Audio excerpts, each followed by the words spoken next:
Ever looked at a regular printer and thought, what if it could print real objects? This one prints flat, just ink on the paper. Flat, like your ex. But imagine pulling something real out of the paper, not just a picture, but a cube you can actually hold.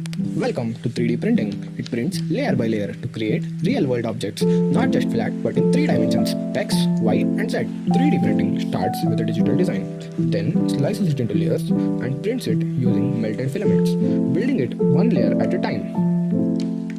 From flat to fab, this is the Professor Lab. Custom 3D printing made in India. Follow the Professor Lab for more.